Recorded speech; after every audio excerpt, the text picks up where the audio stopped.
buenos días y muchas gracias a todos. Sí, muy buenos días. Gracias a todos. Antes que nada, bueno, quería, como no puede ser de otra manera, agradecer muy especialmente a la organización la consideración de haberme invitado a participar en estas jornadas a través de la Organización de Estados Iberoamericanos, por considerar que la perspectiva que voy a aportar puede, valga la redundancia,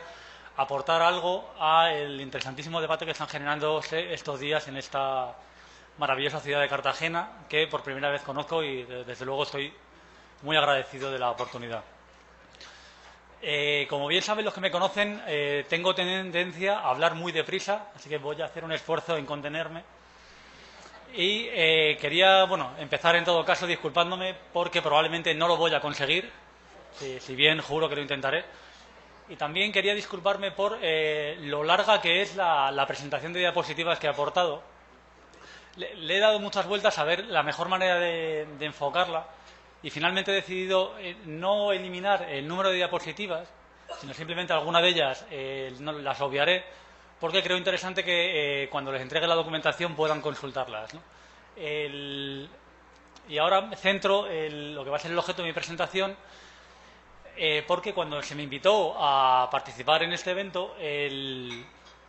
reflexioné muy largo sobre cuál era el mejor enfoque posible. Entonces, concluí que no le veía mucho sentido, no terminaba de encontrar utilidad práctica a plantear el derecho material español, en este caso en materia de defensa de las costas,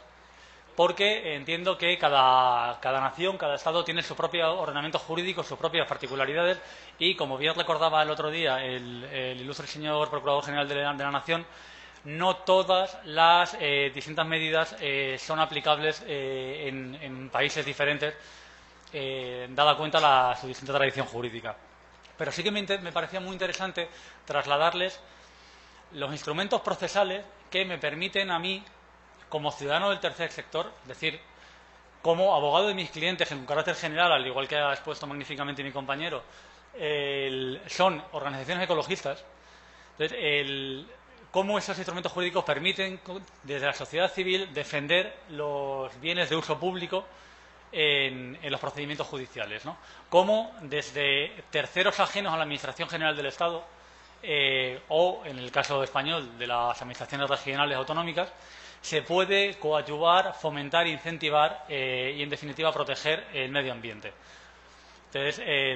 yo no engaño a nadie, siempre me gusta iniciar mis presentaciones diciendo que yo soy abogado ecologista. Soy abogado ecologista, que es una ocupación que me llena de satisfacción porque defiendo intereses públicos colectivos y intereses absolutamente legítimos, como es la supervivencia, la conservación del medio ambiente y, con ello, la supervivencia de la humanidad, ¿no? Si me hace el favor, por favor. Bueno, básicamente este va a ser el guión de la presentación. En primer lugar, en cuanto al ordenamiento jurídico español, simplemente referir cómo el artículo 45 de nuestra Constitución introduce dentro del bloque de la constitucionalidad y de los derechos constitucionales, que no fundamentales, dado la ubicación sistemática de este artículo, el medio ambiente como interés jurídico protegido de alcance y relevancia constitucional, ¿no? Por favor, aquí tienen el texto del artículo 45, del cual hay que hacer especial referencia, especial mención al apartado primero, en el cual reconoce la finalidad antrópica de la conservación del medio ambiente, la defensa del medio ambiente, que es el derecho a disfrutar de un medio ambiente adecuado para el desarrollo de la persona. Y el segundo inciso, que es lo que me resulta especialmente interesante al objeto de la ponencia, también señala la obligación colectiva de participar en la conservación de ese medio ambiente. El segundo apartado es el mandato constitucional a los poderes públicos de velar por la utilización racional de los recursos naturales. Posteriormente se ha desarrollado el concepto de desarrollo sostenible. Y nuevamente, en el último inciso, apoyándose en la indispensable solidaridad colectiva. Solidaridad colectiva que en el caso español ha dado a malentendido, sobre todo en el tema de gestión de agua. Saben que, a diferencia de sus países, España es un país eminentemente seco, en el que tenemos diferencia de cuencas hidrográficas, algunas con ríos mucho más caudalosos que otros, y ha generado reclamaciones históricas de aquellas cuencas más deficitarias, la aportación de recursos hídricos por parte de las otras. El último inciso, y es un carácter bastante innovador desde el punto de vista constitucional, la Constitución española prevé específicamente sanciones penales para quienes incumplan el mandato constitucional de velar por la utilización racional de los recursos naturales. De ahí que el Código Penal español contemple un título y medio de delitos ambientales, la defensa del medio ambiente. Pero insisto, el medio ambiente es un interés público protegido en el Estado español. De ahí que el que no conoce no preserva y quien se siente no vigilado se relaja. Por ello es muy importante que exista una participación pública en materia ambiental y así sea reconocido, insistimos, repito la diapositiva, en nuestra Constitución española cuando habla del deber de conservar que tienen todos los españoles, así como la solidaridad colectiva como fundamento necesario para la gestión del medio ambiente.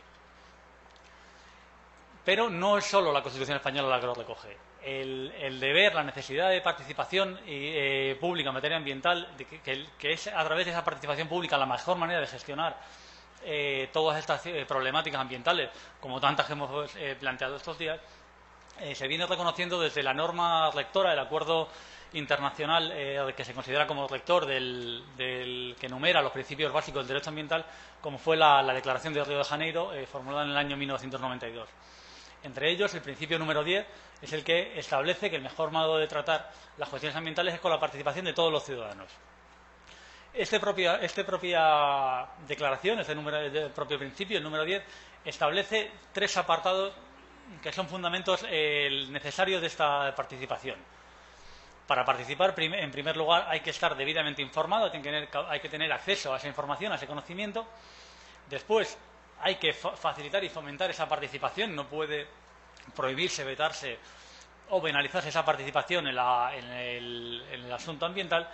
Y por último, como corolario de estos anteriores derechos y para hacerlos efectivos, tiene que haber la posibilidad de defender esos valores ambientales, esos derechos ambientales ante los tribunales de justicia. De otro modo, quedaría en papel mojado los reconocimientos anteriores. Estos son los 3 presupuestos que hemos enumerado, que el acceso a la información ambiental, la participación pública y el acceso a la justicia en materia ambiental,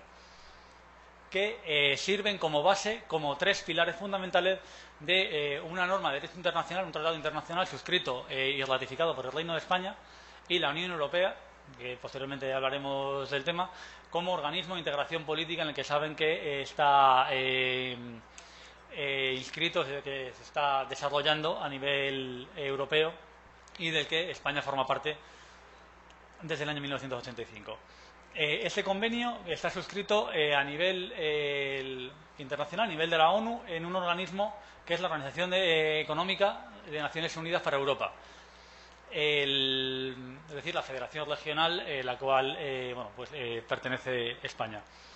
Este convenio es un convenio de altísimo calado e importancia, sobre todo para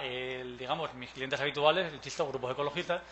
porque reconoce, plasma no solo la importancia de esa participación a través de los grupos ecologistas y de la sociedad civil en la gestión de la materia ambiental, sino que reconoce, blinde, garantiza a nivel internacional el ejercicio de una serie de derechos. Son derechos que se reconocen con una clara finalidad, que es el de reconocer e identificar el carácter instrumental de estos derechos de participación. Es decir, la participación pública no es un fin en sí mismo, como no podría ser de otra manera, sino un fin, una medida instrumental para alcanzar esa protección ambiental. Aquí reproducimos el preámbulo, parte del preámbulo de ese convenio, en el cual, como les anticipaba anteriormente, no me voy a detener a leer, puesto que se le facilita la presentación. Me van a perdonar lo absolutamente feo que es esta diapositiva, pero lo que pretende plasmar es cómo estos 3 pilares que hemos mencionado, la información pública, información ambiental, participación pública y justicia en materia ambiental, son los 3 pilares sobre los que se sustenta el Convenio de Aarhus, en el que se basa la democracia ambiental participativa. Intenta promover, intenta incentivar un cambio de paradigma en la gestión de los asuntos ambientales para que no sea, digamos, una lex data, una ley dada, una decisión tomada por terceros, sino que sea sean, en todo caso, decisiones y regulaciones que vengan precedidas de la participación de todos los agentes interesados. Refiriéndose en primer lugar a la Unión Europea, organismo internacional del cual forma parte España, de cara a la Unión Europea es el Reino de España. Bueno, pues ese acuerdo, ese convenio de tratado internacional fue adoptado, firmado en el año 1998 en la ciudad de Aarhus, de ahí que se conozca como Convenio de Aarhus, Aarhus o Aarhus, danés, yo realmente no sé bien cómo se pronunciaría, y fue posteriormente ratificado en el año 2005 a través de la decisión que les cito. En cumplimiento y desarrollo de esas obligaciones suscritas con la adopción del convenio, la Unión Europea ha adoptado, en lo que ahora interesa, 3 importantes actos legislativos. En primer lugar, 2 directivas. Una de ellas relativa al acceso del público a la información ambiental y una segunda, la 35 del año 2003, una directiva sobre medidas de participación en materia de medio ambiente. Una directiva, para aquellos que les resulte ajeno o extraño el derecho comunitario, es una norma de carácter obligatorio y vinculante para los Estados miembros, pero que lo es en cuanto a los fines, no los medios. Es decir, una directiva lo que fija es los objetivos que se deben alcanzar en las distintas normativas internas, pero no determina cómo tiene que ser. Queda al arbitrio de los Estados la mejor manera de adaptar sus legislaciones nacionales a esas obligaciones comunitarias. Sin embargo, el reglamento, como el que les cito, el reglamento 1367 del año 2006, es un reglamento comunitario y esa sí que es una norma que es directamente aplicable tal cual está, es decir, desde el momento de su publicación en el Diario Oficial de la Unión Europea, se convierte en norma directamente aplicable sin necesidad de esfuerzo alguno de incorporación o transposición al ordenamiento jurídico de los Estados miembros. De hecho, este reglamento es aplicable no a estos Estados miembros, sino directamente a las instituciones comunitarias, porque, como su propio nombre indica, su objetivo es incorporar los principios y obligaciones del Convenio de Aarhus a las instituciones comunitarias. De manera que, frente a estas instituciones, se pueda ejercer el derecho de participación en materia ambiental, se pueda ejercer el derecho a acceso a la información ambiental y el acceso a la justicia en materia de la misma.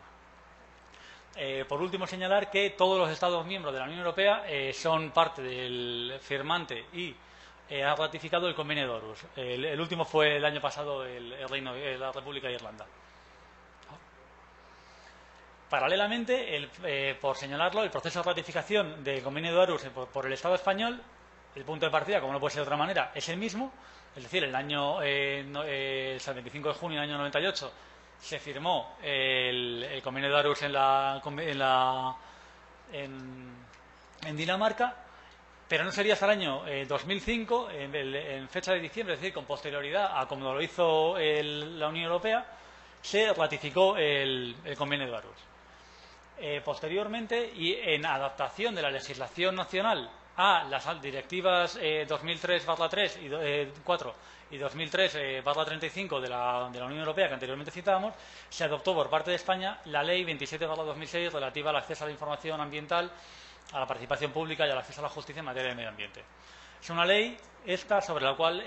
versará buena parte de la presentación que hoy les planteo, al igual que sobre el contenido del Convenio de Aarhus. Por favor. Como decía anteriormente, el objetivo del Convenio de Aarhus es la protección del medio ambiente. Y para ello es necesario garantizar estos derechos de los que tantas veces les he hablado. Las principales características del convenio, que vamos a resumir rápidamente, es, en primer lugar, la que señalamos en el segundo punto, que es que este convenio establece un mínimo común normativo necesario, a partir del cual los Estados pueden aumentar, incrementar, potenciar esos derechos de carácter ambiental reconocidos en el convenio, pero jamás reducirlos. Es decir, si el Convenio de Aarhus, por ejemplo, establece que cualquier solicitante de una información ambiental tiene derecho a obtener, por parte de las administraciones públicas, una respuesta a esa solicitud en el plazo máximo de un mes, un Estado firmante o ratificante de dicho convenio podrá establecer que ese plazo para entregar esa información se hará en el plazo de 15 días, pero jamás podrá aumentar ese plazo. o ese Estado podrá reducir los supuestos de denegación de esa información ambiental que posteriormente hablaremos, pero jamás incrementar ese número de supuestos de denegación. Es un convenio, como decíamos anteriormente, que está basado en el reconocimiento de derechos. Insistimos, con carácter instrumental para el posterior plasmación de una verdadera protección ambiental. Por supuesto, prohíbe la discriminación por razón de ciudadanía, religión, creencia, orientación sexual, domicilio y demás. Por favor, la siguiente. Siguiente. Como decía anteriormente, en la definición de autoridad pública que utiliza el Convenio de Aarhus se incluye las instituciones de la Unión Europea, que, como ya se ha dicho, es parte del convenio y que ha adoptado las medidas legislativas necesarias para hacer efectivo esas obligaciones. Como novedad, porque es algo que me equivoque, pocos son los convenios celebrados al amparo de la Unión Europea que prevén un mecanismo propio de cumplimiento. Generalmente, por derecho internacional, son los organismos judiciales de cada uno de los estados parte de esos convenios los que verifican el cumplimiento de las disposiciones de ese convenio por parte de los estados. Sin embargo, el Convenio de Aarhus, dentro de este afán imbuido de su propia finalidad y objetivo, prevé un comité de expertos nacionales. Generalmente son expertos nacionales en un número de 12, generalmente profesores universitarios o magistrados, a los cuales se someten a su consideración denuncias, quejas por parte de organizaciones, personas, administraciones públicas o organismos de todos los países miembros denunciando situaciones de incumplimiento. Aquí, por ejemplo, señalaremos que en el Reino de España ya ha planteado dos quejas, es decir, organizaciones sociales del Reino de España. Una eran en esa comunidad autónoma que mi compatriota señalaba como un cáncer de la corrupción en España, que es la región de Murcia. Se presentó una queja por la manera de gestionar el urbanismo en la región de Murcia y la resolución que dio fin a ese procedimiento de queja dio la razón al denunciante, al reclamante, por entender que la forma en la cual se gestiona el urbanismo en la región de Murcia es contraria a los principios del Convenio de Aarhus. Actualmente se me ha encargado también la redacción de otra queja por, como mencionaremos posteriormente, la nueva regulación que hay en cuanto al acceso a la justicia en España, que prevé como carácter previo a la interposición de una demanda el depósito de una tasa de elevada cuantía, para que nos entendamos, y por decirlo en dólares, como criterio de admisibilidad previa a una demanda se exige ahora el depósito de como mínimo una tasa de $600, ¿no? Eso se considera que es una traba, un obstáculo económico al acceso a la justicia y, por tanto, se está preparando la oportuna queja, denuncia ante el comité de cumplimiento. Siguiente diapositiva, por favor. Este es el comité en el cual le decía, y bueno, a través del enlace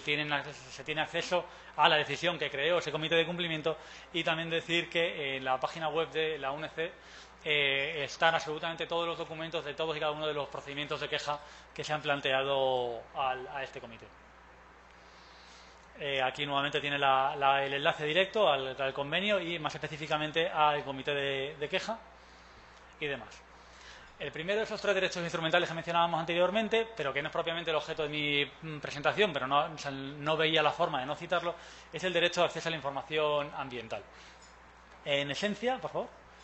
el punto de partida, que esta cita se extrae del preámbulo de la directiva comunitaria, el 4/2003 sobre acceso a la información ambiental. Lo que se viene a reconocer es que el mayor acceso a la información ambiental y la difusión de tal información por el público contribuye a la mejor concienciación en materia de medio ambiente, al intercambio de puntos de vista y, en definitiva, a una mejor gestión de los conflictos y problemas ambientales.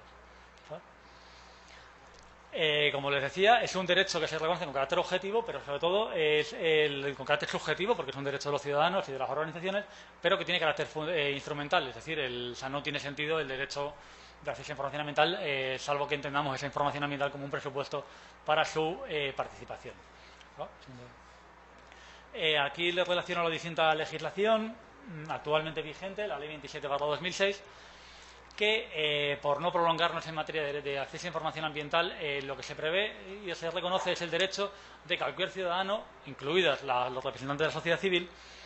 a solicitar información ambiental y que tal información ambiental le sea proveída por parte de las administraciones públicas,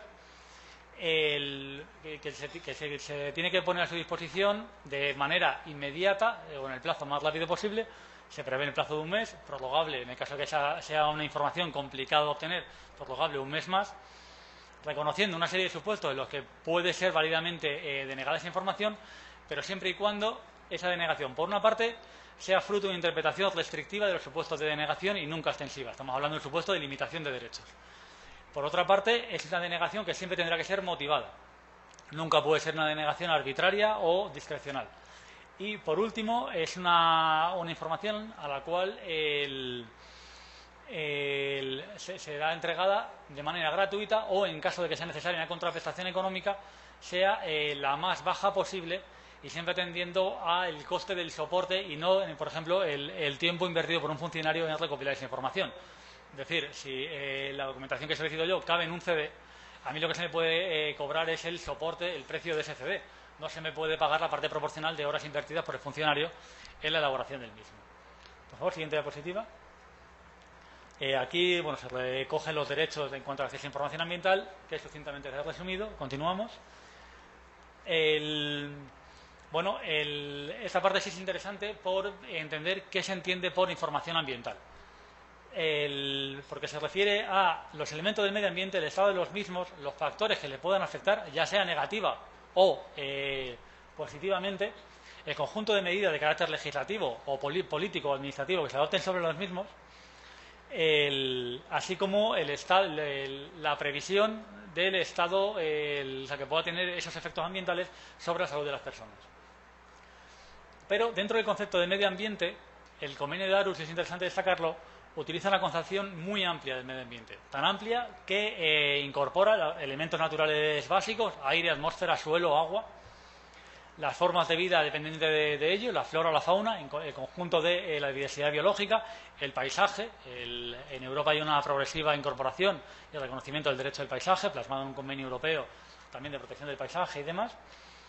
También dentro del concepto del medio ambiente se entiende las actividades humanas capaces de perturbar la situación ambiental, es decir, los datos de contaminación, desde luego, son información ambiental, así como los programas y actuaciones de las administraciones públicas al respecto del mismo. Pero también todo lo que tenga que ver con el ámbito humano. Y aquí, pese a que esta diapositiva parte de una traducción bastante lamentable del convenio de Aarhus, se incluye como información ambiental datos referentes a la salud de las personas, a la seguridad de las mismas, en el caso, por ejemplo, de riesgo catastrófico y demás, pero lo que me interesa, para que se englobe dentro del concepto del medio ambiente, es que se considera parte del mismo la planificación territorial urbanística, es decir, el urbanismo, la relación y gestión del uso del suelo y del territorio es parte del concepto ambiental, así como lo que se ha traducido como sitios culturales, los cultural sites, que es el patrimonio histórico y cultural. Aquí, como decía antes, la interpretación restrictiva y demás. Estos son los motivos de denegación que hablábamos anteriormente. Continuamos. Nada, seguimos. Y ahora también haré una breve nota sobre cuál es ese concepto de participación pública que está protegida por el Convenio de Aarhus. Siguiente diapositiva, por favor. El Convenio de Aarhus se refiere 3 artículos a la participación pública. El primer artículo se refiere a la participación del público en las decisiones relativas a la autorización, aprobación de actividades o proyectos específicamente considerados. Básicamente es lo que recoge y reconoce es el derecho que tienen todos los ciudadanos a que en el trámite de aprobación de una determinada actividad, podemos pensar, por ejemplo, en actividad minera, de la que tanto se ha hablado en el día de hoy, pues hay que garantizar que la sociedad en su conjunto pueda tomar parte del proceso decisorio y hay que darle voz en el proceso del mismo. Y además el Convenio de Aarhus establece una precisión muy importante, y es que el objetivo de este procedimiento de participación pública en los procesos de autorización de actividades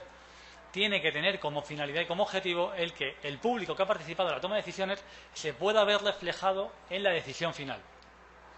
Y esto, para las administraciones públicas que tienen que gestionar y autorizar esos procedimientos, es una situación muy compleja, muy difícil de manejar, porque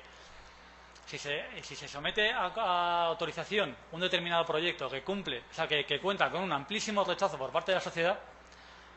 si finalmente se autoriza ese proyecto, ¿cómo se garantiza que el público que se ha opuesto a ese proyecto se vea reflejada la decisión administrativa tomada definitivamente si insisto, mayoritariamente se ha manifestado en contra, pero en todo caso se aprueba? Es decir, es una circunstancia muy difícil de gestionar, pero da instrumentos suficientes como para oponer frente a las solicitudes de actividades altamente impactantes la negativa a su aprobación, puesto que el derecho del ciudadano a verse reflejado en la decisión final tiene que ser debidamente tenido en cuenta. Del mismo modo, no solo la aprobación de proyectos específicos, que por cierto es una participación que en Europa y en concreto en mi país generalmente se suele reflejar a través de los trámites de información pública de los instrumentos ambientales de carácter preventivo, como por ejemplo la evaluación de impacto ambiental, a la cual se somete la mayor parte de los proyectos de que tienen una gran incidencia sobre el medio ambiente. Y aquí podemos hablar de proyectos mineros, proyectos de extracción de hidrocarburos, proyectos de infraestructuras, proyectos urbanísticos, proyectos industriales y demás, pues se suelen someter a un trámite de evaluación de impacto ambiental. Evaluación de impacto ambiental en la que hay que garantizar y reconocer el derecho de participación de los ciudadanos a través de, como mínimo, un trámite de información pública durante plazos suficientes de al menos 20 días. Del mismo modo, en relación a los planes y programas, es decir, decisiones de carácter estratégico o superior a concretas autorizaciones singulares. Y por último, también se prevé en el convenio de Aarhus, pero ya con carácter potestativo para los Estados miembros y no con carácter vinculante, la posibilidad de que se prevea la participación del público en los procedimientos de elaboración de disposiciones de carácter general en relación con el medio ambiente. Por ejemplo, en el Reino de España se ha acogido voluntariamente a esta posibilidad que otorgaba el convenio de Aarhus y el Ministerio de Medio Ambiente somete a información pública a todos los proyectos de nuevas normas que se elaboran por parte del Ministerio. Siguiente diapositiva, por favor. El artículo 3 de esta ley que citábamos anteriormente, la 27/2006, reconoce estos derechos de participación en materia de medio ambiente que brevemente les he resumido.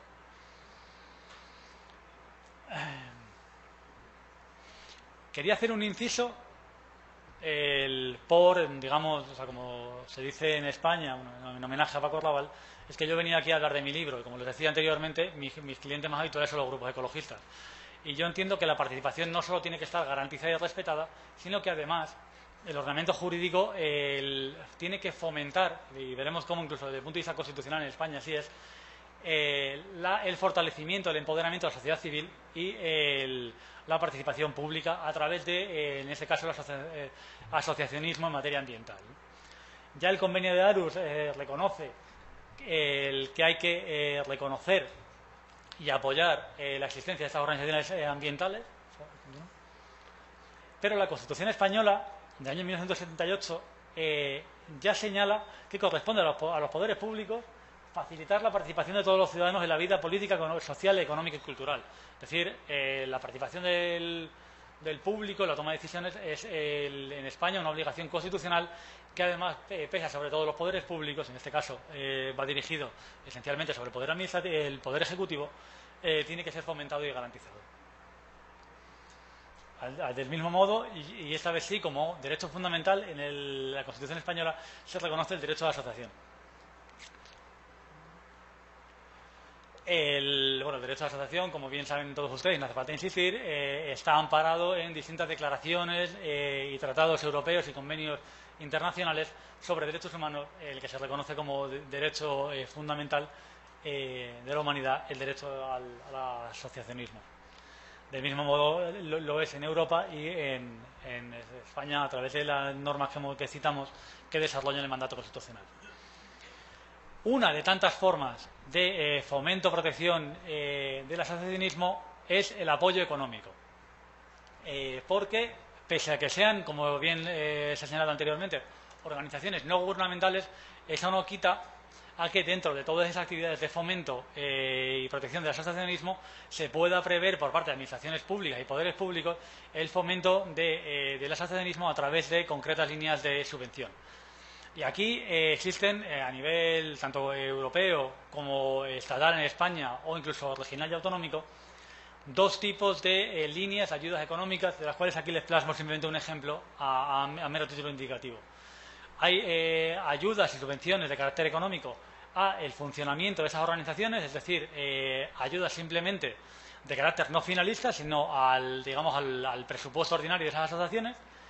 Pero luego hay otro tipo de ayudas que son vinculadas a la ejecución de proyectos concretos que se consideran de interés público, como por ejemplo, aquí les cito, que es para realización de actividades privadas en relación con los principios inspiradores de, en este caso, la Ley de Patrimonio Natural o la Ley de Montes, o actividades y proyectos en materia de biodiversidad marina, como fue la convocatoria de la Fundación Biodiversidad del año 2013 que hay relación. Por último,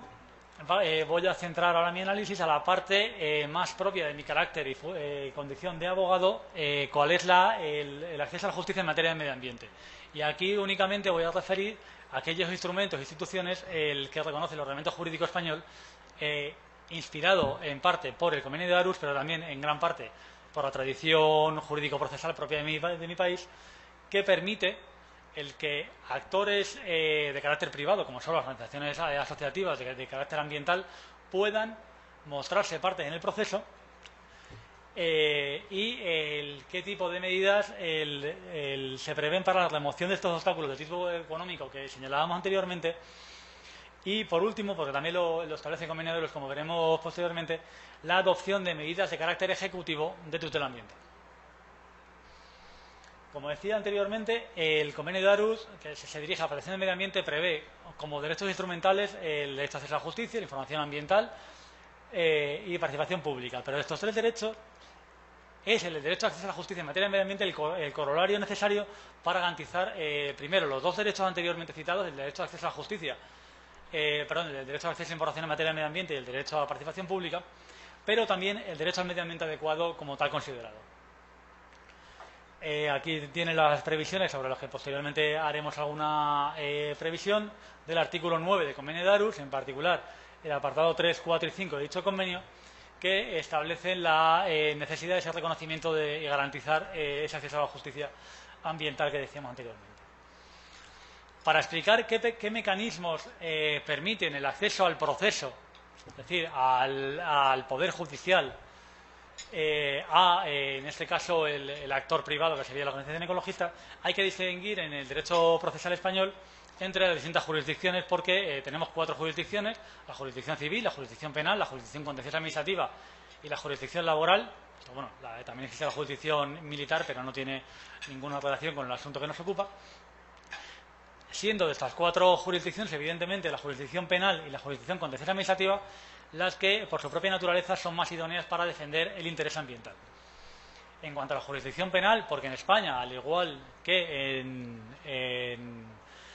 Panamá, como ha indicado mi compañero Harvey, o en la República de Colombia, también hay previsto toda una serie de delitos contra los recursos naturales. No, por favor, ponga la anterior. Se prevé la participación de 3 partes como sujetos activos del proceso. Vamos a diferenciar los sujetos activos, los sujetos acusadores, de los sujetos pasivos, la persona que sufre el proceso penal, generalmente el imputado, acusado y eventualmente condenado. Dentro de los sujetos activos vemos ahí que el diferenciamiento de 3. En España, el Ministerio Fiscal actúa siempre en interés de la legalidad, que no necesariamente de los intereses del Estado, porque el Estado se puede personar en un proceso penal a través de la abogacía del Estado. Y la abogacía del Estado se persona en un procedimiento como en calidad de acusación particular o acusación popular. En España, la acusación particular es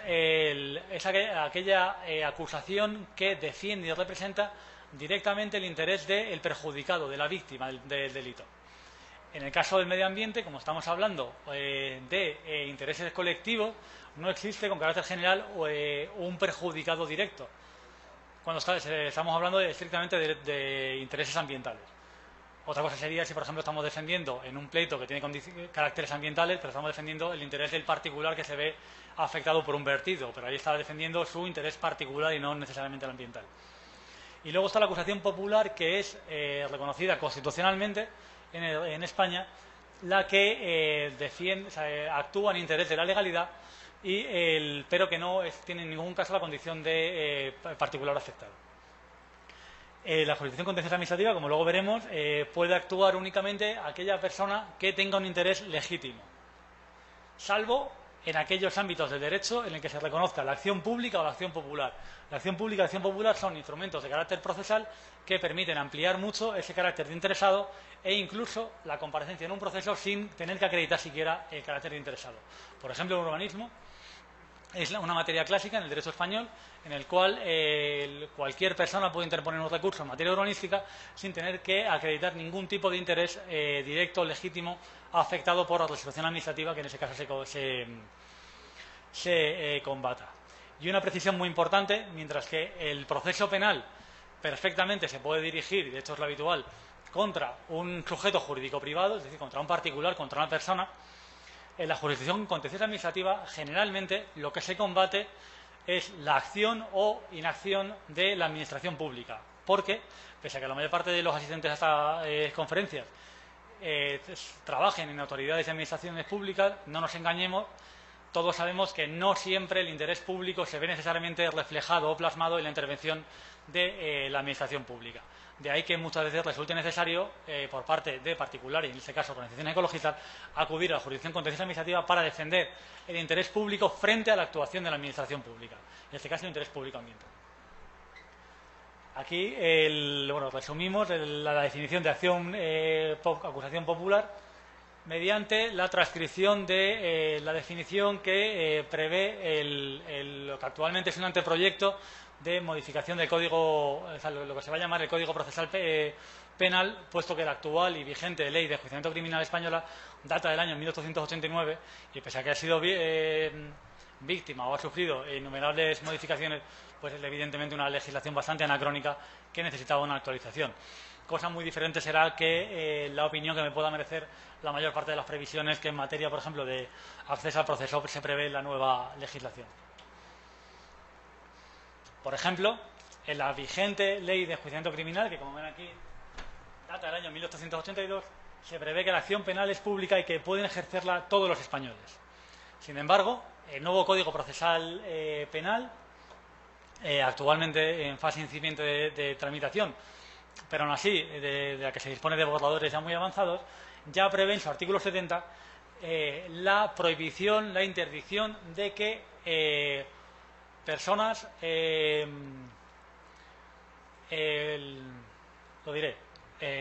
personas jurídicas puedan ejercer la acción popular. Es decir, aquí, como ven ustedes, se prohíbe el ejercicio de la acción popular a partidos políticos, sindicatos o a cualquier otra persona jurídico-pública o privada. Definición que incluye a asociaciones ecologistas. El fundamento de esta medida de carácter procesal es, como no se le escapa a nadie y se deduce claramente de la presentación que me ha precedido hablando de la corrupción urbanística en el caso español, es el evitar que la intervención en los procesos penales de asociaciones o partidos políticos pueda llegar a afectar incluso los intereses de, digamos, los poderosos, o lo que también se conoce como la casta, ¿no? De manera que se veta la participación en el proceso penal como algo inaudito desde los tiempos de los que se promulgó la anterior Ley de Enjuiciamiento Criminal, la participación de otra persona que no sea el directamente perjudicado o, en ese caso, el Ministerio Fiscal. Pero bueno, como podrán imaginar, es una actividad muy clásica de los grupos ecologistas, es el ser parte en un procedimiento penal en la defensa de los valores ambientales, ¿no? Como decíamos anteriormente, y voy a reproducir la misma sentencia que anteriormente el doctor Baquer ha hecho referencia. También en España, como no puede ser de otra manera, el derecho penal se califica como la última ratio del derecho, como la última respuesta penal, en este caso, a los más graves atentados a la convivencia social, ¿no? En este caso, el legislador español, aquí la exposición de motivos del vigente Código Penal lo plasman perfectamente, aquí la misma sentencia que anteriormente se citaba, en la que se justifica cómo incluso el más alto tribunal entiende absolutamente necesario, ante los desmanes territoriales que ha sufrido mi país, se justifica sobradamente el recurso al procedimiento penal. De ahí que se prevean dos títulos, el título 16º del libro primero del Código Penal, del libro segundo del Código Penal, perdón, en el que se recogen todo un conjunto de delitos contra los valores ambientales, contra la ordenación del territorio, patrimonio histórico, los delitos contra los recursos naturales y también delitos específicos contra la flora y la fauna. Siguiente diapositiva, lo que vemos es que también, como de carácter ambiental, en el título de los delitos contra la seguridad colectiva, todo el tema de delitos de incendio, que tienen una indudable relación con los delitos de carácter ambiental. Hablando del proceso contencioso administrativo, es decir, aquel ámbito jurisdiccional que lo que hace es revisar la actuación de la administración pública, únicamente pueden intervenir, actuar en ese procedimiento como parte demandante, como parte activa del procedimiento, quien, como decía anteriormente, tenga condición de interesado o quien actúe en ejercicio de la acción pública o de la acción popular. El interesado es aquel que ostenta un interés legítimo, no necesariamente directo. Esa concepción está más que superada por la actual legislación administrativa española y la interpretación procesal jurisdiccional de la misma, pero interesado es alguien que tenga que demostrar que tiene algún tipo de interés, no necesariamente económico, en impugnar esa concreta actuación administrativa. La acción pública y la acción popular excusa de tener que acreditar ese interés directo. La acción pública, de manera muy parecida a como se definía la acción popular en materia penal, pero cuando hablamos de acción pública en materia administrativa, estamos hablando de aquellos supuestos en los que la legislación de carácter sustantivo, derecho material, las normas, por ejemplo, la legislación de caza, la legislación de costas, de parques nacionales o de suelo, reconocen el derecho de cualquier ciudadano, sin necesidad de invocar un concreto motivo por el que lo hace, pueda acudir a la jurisdicción contenciosa administrativa para impugnar y exigir la observancia de la legislación material. Con carácter general, fuera de estos procedimientos, esta diapositiva se me ha colado. Perdón, siguiente diapositiva. Se ve complementada, fuera de esas materias en las cuales se ve expresamente la acción pública, nos encontraríamos con todo un ámbito del derecho, todo un ámbito de resoluciones administrativas en las cuales quien pretende actuar tiene que declarar un interés legítimo. Y aquí hay un caso muy conocido, de carácter histórico en el derecho español, el derecho ambiental, que era la constante jurisprudencia por parte de los tribunales regionales, los tribunales superiores de justicia, en la sala de lo contencioso administrativo, que venían sistemáticamente negando la legitimación a las organizaciones ecologistas para impugnar, para recurrir las autorizaciones que se daban a grandes centros de combustión, como por ejemplo las centrales térmicas o centrales nucleares. A raíz de la aprobación de esta ley, el 27/2006, y la aplicación de la previsión del Convenio de Aarhus, ya se entiende que no cabe oponer esa falta de interés, esa falta de legitimación, cuando lo que se van a recurrir son, en definitiva, grandes instalaciones con un potencial contaminador muy grande. Y por eso hay que entender que entra dentro del ámbito de aplicación del artículo 22 de esta ley 27/2006, que reconoce la acción popular en materia de medio ambiente. Como ven, este artículo, de complicada redacción ciertamente, porque utiliza por 4 veces la técnica de reenvío normativo, que yo creo desde el punto de vista de política legislativa es nefasto, pero en todo caso hace referencia a cómo todos los actos u omisiones de las autoridades públicas que tengan que ver con la normativa ambiental, que son las que cita el artículo 18, posteriormente se citarán, puedan ser recurridas por las personas jurídicas sin ánimo de lucro que cumplan los requisitos del artículo 23, que son los requisitos de finalidad, antigüedad, actividad y territorialidad que ven ustedes aquí. Es decir, que tengan entre sus fines la protección del medio ambiente o algunos de esos elementos que se hubieran constituido al menos 2 años antes de intentar plantear esa actuación jurídica, que esa finalidad estatutaria que tengan se venga cumpliendo de manera activa y que desarrollen su actividad en el ámbito territorial afectado por esa actividad que quieran impugnar. Estos son el conjunto de normas, esta diapositiva les sonará porque anteriormente la reproducíamos, el conjunto de normas a las cuales se refiere el artículo 18 de la ley de 27/2006. En cuanto a la remoción de obstáculos económicos, como ven, el artículo 9.5 del Convenio de Aarhus exige, por parte de los Estados miembros, que se eliminen todos los obstáculos financieros de tipo económico que dificulten e impiden el acceso a la justicia en materia ambiental. El convenio, o sea, la transposición española, la incorporación española de esta normativa, no hace ninguna referencia a la eliminación o remoción de estos obstáculos económicos, pero sí prevé un instrumento que me parece del todo procedente e interesante citar en este foro, porque tengo entendido que no existe una norma parecida en la República de Colombia, que es la posibilidad de que personas jurídicas, como las organizaciones ecologistas, tengan la posibilidad de acceder a la asistencia jurídica gratuita, para entendernos, el acceso al abogado de oficio, para poder pleitear de manera gratuita. No necesariamente ha de ser el abogado de oficio, sino la organización puede aportar su propio abogado siempre y cuando no cobre, es decir, actúe con renuncia de honorarios, pero sin que se le pueda reclamar ningún tipo de fianza o coste por el proceso.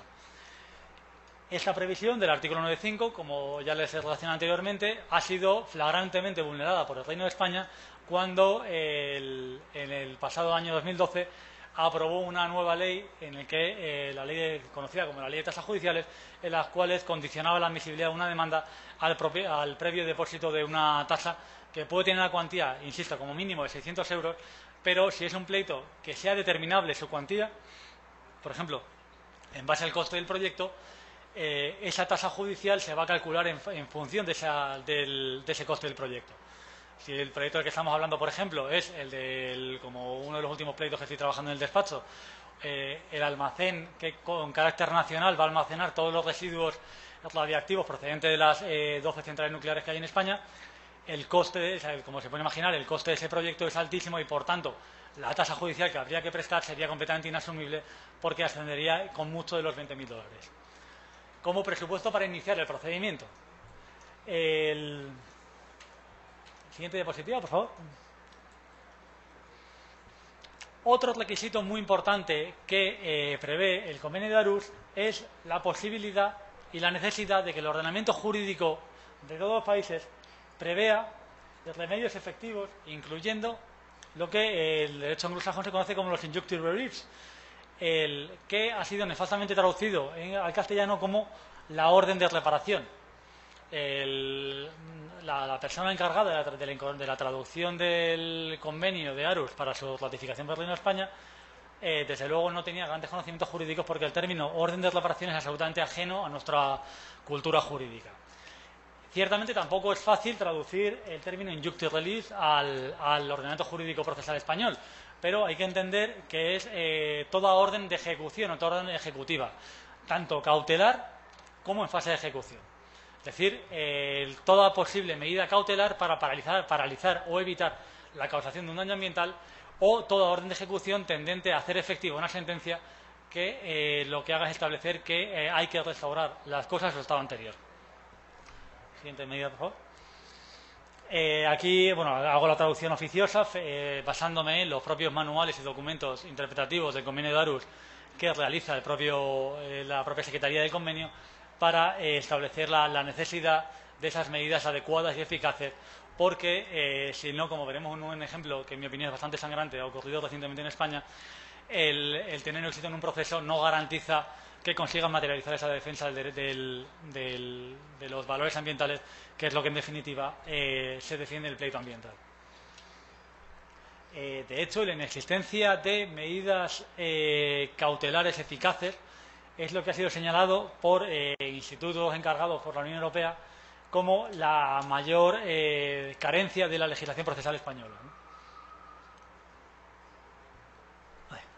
Siguiente diapositiva, por favor. De hecho, esa debilidad del ordenamiento procesal español y de la función jurisdiccional de los tribunales de justicia españoles ha sido denunciado en un informe que, si bien ha sido muy criticado por la doctrina de operadores jurídicos nacionales, no deja de ser por ello cierto que ha causado un gran daño a la imagen, en este caso de los tribunales de justicia españoles, que fue el conocido como informe Auken, que fue una resolución del Parlamento Europeo en el que puso de manifiesto que el tsunami urbanizador y la vorágine de transformación territorial por la promoción inmobiliaria que sufrió España en los últimos 15 años ha sido tal que las autoridades judiciales no han sido capaces de velar por los derechos de los ciudadanos ni por los derechos ambientales que se enfrentaban a esa vorágine transformadora. En cuanto a las medidas cautelares, ahora hay una serie de diapositivas que no voy a comentar, simplemente sí referiré que el ordenamiento jurídico español las tiene perfectamente recogidas y reguladas hasta el punto que se entiende como un elemento fundamental, esencial y un ejercicio ordinario de la potestad jurisdiccional. Así lo ha dicho el Tribunal Constitucional y seguimos avanzando. Avanzamos, por favor. El Tribunal Constitucional, el Tribunal Supremo, por ejemplo, el famoso auto. También les incluye la nota definitoria del régimen de medidas cautelares, pero bueno, creo que no es necesario detenernos aquí, puesto que no necesariamente es posible importar, plasmar o incorporar estas medidas a un ordenamiento jurídico procesal diferente como puede ser el colombiano. Pero simplemente quiero que en la presentación dispongan ustedes de estas notas para que puedan proceder al cotejo. Existen dos tipos de medidas, simplemente referiré la medida cautelar clásica y la medida cautelar cautelarísima, que es aquella que es tan urgente su necesidad de adopción que se puede pedir sin darle tiempo siquiera a la parte contraria a hacer la más mínima alegación, ¿no? Ante un riesgo inminente de transformación de la realidad física que nos ocupa. Aquí tienen el esquema del proceso y demás. Continuamos, por favor. Continuamos un poco más. Esto sigue siendo la regulación de estas medidas y, bueno, algunos procedimientos judiciales que entiendo de interés. Continuamos. Hay que señalar, y eso es muy importante, que esas medidas cautelares no solo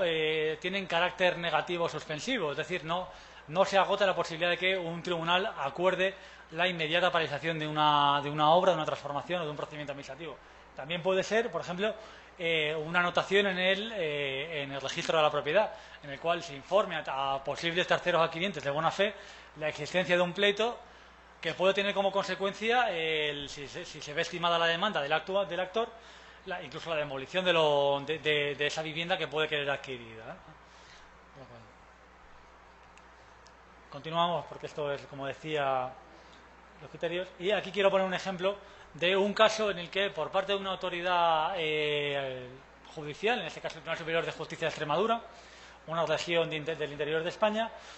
es probablemente una de las regiones en toda la Unión Europea, por lo menos de la Unión Europea 15, es decir, los 15 primeros países que formaban parte de la misma, que tiene un menor índice de población y, por consecuencia, densidad de población y, por consecuencia, los valores ambientales más destacados. Es una región que, si alguna vez viajen a España, les recomiendo muy encarecidamente que conozcan, no solo por lo espléndidamente atendidos y acogidos que se van a sentir, lo bien que se come en esa zona, sino por los increíbles valores naturales que atesoran. Entre ellos teníamos la isla de Valdecañas, lo que se conocía como la Marina de Valdecañas, que es esa maravillosa isla que se generaba dentro de un pantano, que, para que se hagan una idea, se considera el mejor dormidero para grulla. La grulla es un gran ave zancuda europea,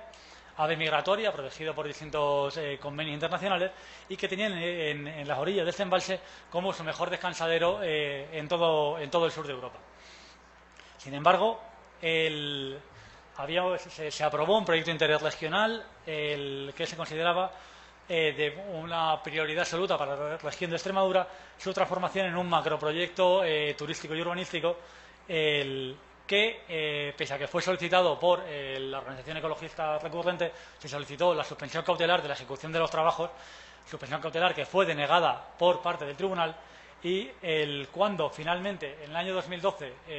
la sentencia estimó plenamente los planteamientos de la organización ecologista por entender que vulneraba flagrantemente el derecho comunitario y nacional de conservación de la naturaleza, nos encontrábamos con que la realidad física había sido completamente transformada. Pero lo sangrante de este asunto es que cuando se interesó la adopción de medidas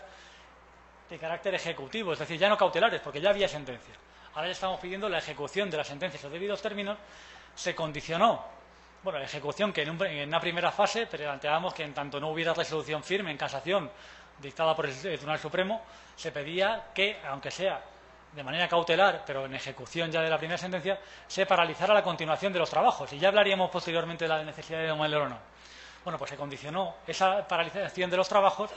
a que, por parte de la organización ecologista de turno, se depositara una fianza que, no sé si llegarán a ver en el extremo inferior de la diapositiva, alcanzaba los 41 millones de euros, es decir, para entendernos, 65 millones de dólares. Cantidad absolutamente inasumible y que, por tanto, no se ha podido depositar. Cierto es que, bueno, en todo el tema de acción de medidas cautelares, por parte del tribunal tiene que adoptar una ponderación de intereses muy complicada. Sí, continuamos. Simplemente señalando que por el ordenamiento jurídico y la jurisprudencia ya existen muchos precedentes en los que, precisamente por el carácter asociativo y la defensa de intereses públicos, se exime en este tipo de supuestos de la necesidad de prestar fianza, porque de otra manera no se verá jamás satisfecha ni la pretensión del actor ni la defensa de interés público pretendido, que es la ambiental. Ya pasamos directamente ya a la última. Continuamos. Simplemente me quería detener en esta diapositiva porque siempre me gusta terminar mis presentaciones haciendo referencia a esta situación.